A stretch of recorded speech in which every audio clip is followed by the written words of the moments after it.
Returns probably can't stay as high as they have further in the last assets few bought years. at the right time. Not only various trusts, the biggest challenge in challenge Europe is to find the right people. Mike, £17 billion, what's happening? Well, since 2005, when I first came here, we announced we had £8.5 billion worth of public-private sector development going on in our great city. Today we're announcing £17 billion now has been negotiated, and much of it has come from our presence here in MIPIM. The level of investor and the level of finance that's now coming into our city is following it because our reputation has really grown within the international family of investors and property developers. What is the bulk of that money going towards, Mike? Can you talk us through that? Well, it's interesting that I've just said 17 billion. On Friday, I announced a further £25 million going into the NEC. And today, on the stand, a developer has just come along and said, we're now going to invest a further £10 million. So it's an aggregate of a lot of 10s and 25s and 50s. But equally, underpinning it, there are some major developments. And one has to mention East Side. Today, we're going to talk about Goodman and the Venture East development, which is approximately £600 million. We then have the V building that we announced and launched last year, which is going to be an internationally acclaimed project. That's £500 million. So we've got the large projects and lots of small projects. Most importantly, people at all levels want to invest in our great city. For the people of Birmingham, what sort of time frame are we looking at? Well, the 17 billion is growing, and each year obviously we complete a certain amount of that, but it's over the next 10 years. John, you're here at MIPIM talking about West London. Can you give me an idea of why you think West London is an important place to? Well, I think West London has huge opportunities. Cities do move westward. It's one of the things of life. And the great thing about West London is that it has huge opportunities. You only have to talk about Park Royal, for example, to show what I mean by that. But there are many others.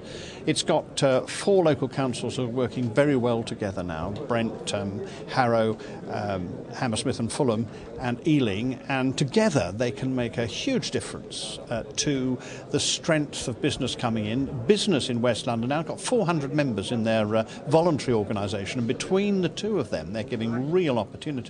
Then, of course, there's that huge hinterland because West London is the natural place where all the technology and the like which goes down the M4 corridor, it comes in West London. That's where it can be brought together in an effective way. And then their great hub, which is Heathrow. And if we can get Heathrow to become, as it ought to be, not the biggest airport in the world, but the most effective and efficient one, which is really the answer, then I think West London's got a fantastic future. Do you think too much attention has turned east, and given what's going to happen with the Olympics and the regeneration of Stratford City, it feels like the centre of London is creeping eastwards at the moment? Well, I don't think it's too much attention. I mean, I was partly involved in that with Michael Hiddletime. We made those decisions because East London needed enormous amount of uplift, and this gives it enormous amount of uplift. But West London is going to be continuing to grow. It hasn't needed the artificial involvement which we've had to have in East London. And I think people who recognise that and invest in West London during these next 4 years, which will be perhaps quieter for it because of East London, will discover when the Olympics are over that they're in the right place. Gareth, the budget 2008 announced or revealed at midday today. What's your general reaction? Well, there's no really big surprises in the budget. Probably the biggest news from a property industry perspective, although as I said it's not a surprise, is the fact that the government have introduced empty property rates. They've removed the relief for empty property rates, which is something that everyone in the industry across different sectors have been opposed to. It's not a surprise. We knew that they were going to bring that in, but we did have some faint hope that they might reduce the impact, because in our view the timing of this removal of relief for empty property is not good when you look at the the economic climate at the current time. And we're particularly concerned about the effect it will have on the amount of development coming forward and the impact it will have on, in particular, regeneration. All right, another thing announced, all non-domestic buildings, zero carbon emitting by 2019. That's a very positive statement, and one that we at the British Property Federation would certainly support.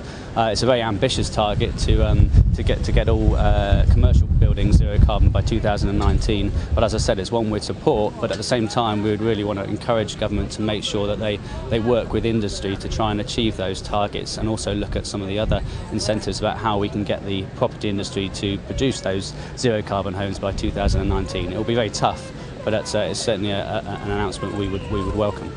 You use the word ambitious. Would unrealistic be more apt? I think it's not unrealistic. Again, if the government are prepared to work with the industry about how we can get to that stage 2019, then I think, yeah, it is possible. But it is certainly an ambitious target, which we welcome. £8 billion over 3 years spent on affordable and social housing, 70,000 new affordable homes each year. What's your reaction to that? Another quite ambitious announcement, but certainly one the British Property Federation would welcome. It's a similar message, really. It's making sure the government work with industry, and in particular look at the broader picture about how you provide suitable accommodation for those people that can't afford to buy. And in that respect, we would very much encourage government to look at how we can not only bring forward the supply of new affordable housing, but also increase the quality and quantity of accommodation provided through the private rented sector. And that's something which we're very keen to encourage government to do. All right, it's Alistair Darling's first budget.